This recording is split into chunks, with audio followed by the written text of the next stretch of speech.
ஜெயில்ல இருக்கும்போது எமிலி அடிக்கடி வந்து பார்க்க முடியறதில்ல. குழந்தையும் தான் வேலையையும் எல்லாத்தையும் தனியாவே மேனேஜ் பண்றது தான் ரீசன்னு சொல்லிக்கிறாங்க. வரும்போது ஒரு 2 தடவையோ, 1 தடவையோ தான் வந்து பார்க்குறாங்க. என் குழந்தைய என்கிட்ட காமி, மெய்சிய நான் பார்க்கணும்னு இவரு கேட்கும்போதெல்லாம், இந்த இடத்துக்கு நான் கண்டிப்பா மெய்சிய கூட்டிட்டு வர மாட்டேங்கிறாங்க. அது வந்து பயங்கரமா வந்து கான்வேய்க்கு கோவம் வருது.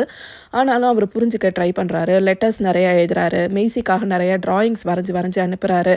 அவளுக்காக ஒரு சில்ட்ரன் கதை புக்கு ஒன்னத்த ரெடி பண்ணி அத அனுப்புறாரு. இத மாரி மெய்சி கூட வெறும் லெட்டர்ஸ்லயும், ஃபோட்டோஸ்லயும் மட்டுமே கனெக்ஷன் இருந்துட்டுருக்கு. இப்ப அவ வளர்ந்துருப்பாள்ல, என்ன பார்த்தா அவளுக்கு அடையாளம் தெரியுமா? நான் யாருன்னு யோசிப்பாளாங்கிறதெல்லாம் யோசிக்கும்போது அவருக்கு ஹார்ட்டே வலிக்குது. கான்வாயோட அம்மா அப்பப்ப வந்து வந்து மீட் பண்றாங்க. இனிஷியேட் பண்ற கால்ஸ் எல்லாமே ஜெயில்லேருந்து தான் போகணும். ஸோ ஜெயில்லேருந்து தான் கால் பண்ணி எமிலிய கான்டாக்ட் பண்றாரு. அவ பாதி நேரம் ஃபோன் எடுக்கிறதில்ல, மீதி நேரம் எடுக்கிறா. அவளுக்கு வந்து டவுட் வர ஆரம்பிக்குது. இவ வேற யாரையோ பார்த்துட்ருக்கா. கண்டிப்பா வந்துட்டு அவங்க கூட வந்து சேர்ந்து வாழ்க்கைய வாழ ஆரம்பிச்சுருவா. என்ன வந்து பிடிக்காம போயிடுச்சு. இனிமே என் கூட இருக்க மாட்டா அப்டின்லாம் தோணுது. அவங்க அம்மா கிட்ட பேசும்போது அப்படியெல்லாம் இல்ல. நீ அப்படியெல்லாம் நம்பிக்கைய விட்டுறாதன்னு அவங்க அம்மா சொல்லிக்கிட்டே இருக்காங்க. இந்த விஷயங்கள் எல்லாத்துலயும் அவங்க அப்பா ஒரு தடவ கூட தன்ன வந்து மீட் பண்ணலங்கிறது வந்து இவருக்கு ரொம்பவே வருத்தமா இருக்கு. அப்புறம் போக போக அத பத்தி தூக்கி போட்டுறாரு. அவங்க அப்பா தான் லைஃப்லயே இல்லன்னு ஆயிடுச்சே, இனிமே என்ன அப்படிங்கிற மாரி கொண்டு வந்துக்கிறாரு. இது இதெல்லாம் போயிட்டுருக்கும்போது தான் அந்த ஆஃபீசர் சேர்ந்து இவர ரேப் பண்றாங்க. அது வந்து இவருக்கு வந்துட்டு ஒரு மாதிரியான விஷயமா மன உளைச்சல குடுக்குறதா மாற ஆரம்பிக்குது. டாக்டர போய் மீட் பண்றாரு. மீட் பண்ண உடனே அவர் வந்துட்டு திரும்ப அவரோட ஆன்க்சைட்டிக்கான மாத்திரைய குடுக்குறாரு. அத எடுத்துக்க ஆரம்பிச்சோம்னா நம்ம அடிக்ட் ஆயிடுவோமோன்னு பயப்படுறாரு. ஆனா, இங்க வந்துட்டு இவரு நெனைக்கிற மாரி வெளியில போய் எப்ப வேணாலும் அந்த மாத்திரைய வாங்க முடியாது. ஒவ்வொரு நாளைக்கு 2 மாத்திரைனா 2 மாத்திரை மட்டும் தான் கவுண்டர்ல போய் குடுப்பாங்க, வாங்கணும். ஸோ ஒரு கண்ட்ரோல்டு என்விரான்மென்ட்ல தான் இருக்கும். அதனால பிரச்சனை இல்லன்னு சொல்லி அந்த மாத்திரைகள எடுக்க ஆரம்பிக்கிறாரு. இப்படி எடுத்துட்டு இருக்கும்போது திடீர்னு ஒரு நாள் கூப்ட்டு என்ன சொல்றாங்க அப்படின்னா, இவரு 6 மாசம் முன்னாடியே ரிலீஸ் ஆவுறாரு தண்டனை காலத்துலேருந்து அப்படின்னு. அவரால நம்பவே முடியல. அவருக்கு வந்துட்டு அப்படி ஒரு சந்தோஷமா இருக்கு. அதுக்கு இடையில லைப்ரரியில இருக்கிற அந்த லைப்ரரியன் ரொம்ப பாசமா இவர் மேல இருக்காங்க. பார்த்துக்கிறாங்க, எல்லாம் பண்றாங்க. அவங்க இவருக்கு ஒரு ப்ராஜெக்ட்ட குடுத்து லைப்ரரியில இருக்க ஒரு வால் ஃபுல்லா ஒரு முரல் பெயிண்டிங் வரைய சொல்றாங்க. அத வரைஞ்சு அத ஓப்பன் பண்ற அன்னைக்கு பெரிய பெரிய ஆஃபீசர்ஸ் எல்லாம் வந்து ஓப்பன் பண்ணி இவர ரொம்ப பாராட்டிட்டு போறாங்க. வெளியில வந்தா உனக்கு நான் வேலை தரேன்னு சொல்லிட்டு அந்த ஒருத்தர் வந்து கார்டே குடுத்துட்டு போறாரு. இதெல்லாம் ஒரு பெரிய நம்பிக்கைய குடுக்குது. அத தாண்டி இப்ப 6 மாசம் முன்னாடியே வெளில போறோங்கிறத அவரால நம்பவே முடியல. ரொம்ப சந்தோஷமா அதுக்கு ரெடி ஆகுறாரு. எல்லா ஃபார்மாலிட்டீஸையும் முடிக்கிறாங்க. எல்லாம் பண்றாங்க. அ வந்துட்டு தன்னோட உடைமைகள்னு உள்ளார வச்சிருக்கிறது எல்லாத்தையும் தன் ஃப்ரெண்ட்ஸ் எல்லாருக்கும் எடுத்து குடுக்குறாரு. இவரோட ரூம்மேட்டா இருக்கிற மேனிங்கிற மனுஷன் மேல அப்படி ஒரு பாசமா 2 பேரும் இருக்காங்க. அவரும் இவர வந்து தன்னோட பையன் மாரி பார்த்துக்கிட்டு இருக்காரு. எல்லாமே போயிட்டுருக்கு. எல்லாம் நடந்துட்டுருக்கு. ரிலீஸ் ஆகுற அன்னைக்கு காலையில நாள் இவருக்கு ஃபேர்வெல் பார்ட்டியே இவரோட ஃப்ரெண்ட்ஸ் 4, 5 பேர் செல்ல இருந்து சேர்ந்து குடுக்குறாங்க. எல்லாத்தையும் முடிச்சுட்டு மறுநாள் காலையில இவர் கிளம்புறாரு. வெளியில ஜன்னல் வழியா பார்க்கும்போது, இவரோட அம்மாவும், எமிலியும், குழந்தை மெய்சியும் வெயிட் பண்ணிட்டுருக்காங்க. அவரால பரபரப்பு தாங்க முடியல. ஒவ்வொரு ஸ்டெப்பா மூவ் ஆயிட்டுருக்காங்க. ஒவ்வொரு இடத்துலயும் அத்தன விஷயத்துல கையெழுத்து போட வேண்டியதா இருக்கு. எல்லாம் செய்றாங்க. கடைசியா யூரின் டெஸ்ட் பண்ணணும்னு சொல்லி யூரின் சாம்பிள் எடுத்துட்டு வரும்போது, யூரின் டெஸ்ட் ஃபெயில் ஆயிடுது. நீ போக முடியாதுன்னு சொல்லி உள்ளார அனுப்பிச்சுடுறாங்க. இவரு தாங்க முடியாத கோவத்துல, "ஏன் போ முடியாது? பொய் சொல்றீங்க. நீங்கலாம் சேர்ந்து என் கூட வந்து இது பண்றீங்கன்னு" கோவத்துல ஆஃபீசர்ஸ அடிச்சிடுறாரு. இவர உள்ள கொண்டு வந்து திரும்ப போட்டுர்றாங்க. என்ன ஆச்சுன்னு பார்த்தா, இவரு அந்த மாத்திரைகள எடுத்துட்டு இருந்தாரு இல்லையா? அந்த மாத்திரை வந்து ஒரு கைண்ட் ஆஃப் ட்ரக் தான். ஸோ அது வந்து யூரின்ல தெரியுது. ஆனா அது இவர் வந்துட்டு ரொம்ப நாளைக்கு முன்னாடியே ஸ்டாப் பண்ணிட்டாரு. பிரிஸ்கிரிப்ஷன் ட்ரக் தான்னா கூட, அது வந்து இவர் சாம்பிள்ல தெரியக்கூடாது அப்படிங்கிறது தான் விஷயம். ஏன் தெரிஞ்சதுன்னு பார்த்தா, இவரு நெனச்சிட்டு இருக்காரு 1 வாரத்துக்கு முன்னாடி நிறுத்துனா போதும்னு. அப்படி கிடையாதாமா. அத பத்தி அவருக்கு தெரியாம போயிடுச்சு. உட்காந்து சத்தம் போட்டு கதறி கதறி அழுவுறாரு.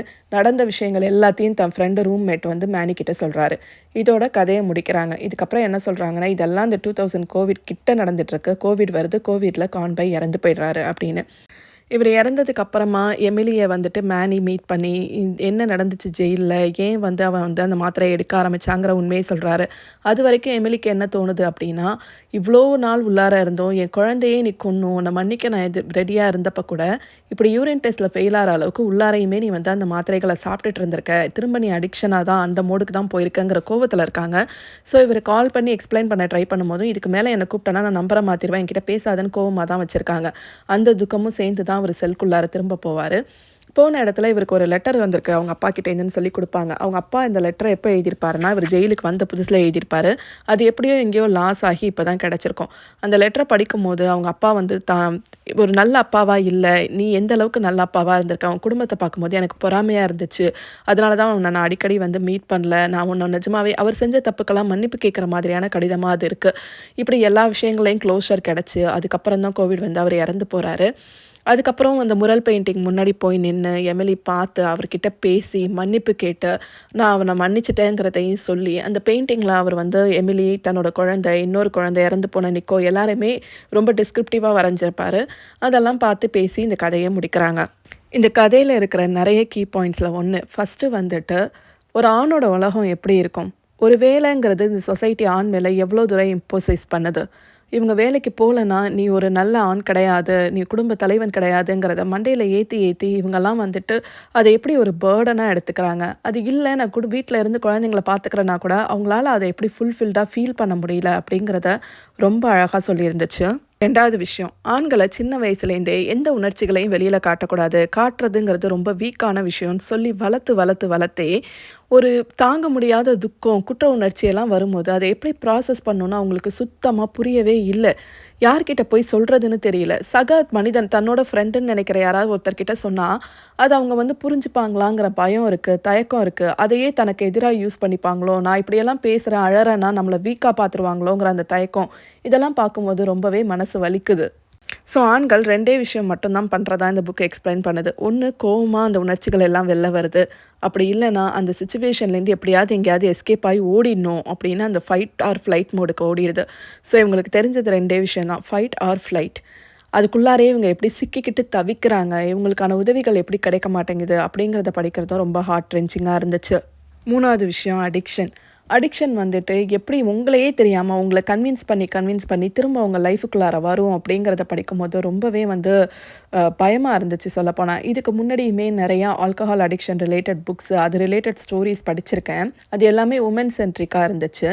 ஒரு மேன் சென்ட்ரிக்கா எப்படி மேன் வந்து தன்ன தானே கன்வின்ஸ் பண்ணிக்கிறான். ஆமா இது எனக்கு தேவைப்படுற விஷயம் தான். மூளை உங்கள எப்படி ஏமாத்துதுங்கிறத படிக்கும்போது, நிதர்சனமான உண்மை இதுதாங்கிறது புரிய ஆரம்பிச்சது. ரொம்பவே அருமையான, இதயத்த தொடுறது மாதிரியான ஸ்டோரீஸ்ல இதுவும் ஒண்ணு. இந்த புக்க படிச்சு முடிக்கும்போது, கடைசி பேஜஸ படிக்கும்போதெல்லாம் கண்லேருந்து தார தாரையா கண்ணீர் வந்ததெல்லாம் வந்து தடுக்கவே முடியல. அவ்ளோ எமோஷ்னலான ஸ்டோரி. ரொம்ப நல்லா இருந்துச்சு. உங்களுக்கு இந்த மாரி ஸ்டோரீஸ் பிடிக்கும்னா, கண்டிப்பா படிச்சு பாருங்க. நான் இதில சொல்லியிருக்கிறதெல்லாம் சும்மா ஒரு 1% தான். ஸ்டோரியா, அந்த லைன் பை லைனா, அந்த உணர்ச்சிகளோட அத படிக்கும்போது வர தாக்கம், இப்படி கதைய சொல்லும்போது கொஞ்சம் கூட இல்லங்கிறது தான் என்னோட ஒப்பீனியன். ஸோ புக்க கண்டிப்பா படிக்கிற இன்ட்ரெஸ்ட் இருந்ததுன்னா படிச்சு பாருங்க. ரொம்ப ரொம்ப உங்களுக்கு பிடிக்கும். இதே மாரி இன்னொரு ஸ்டோரியோட உங்கள நான் நெக்ஸ்ட் மீட் பண்றேன். அதுவரைக்கும் பாய் பாய்.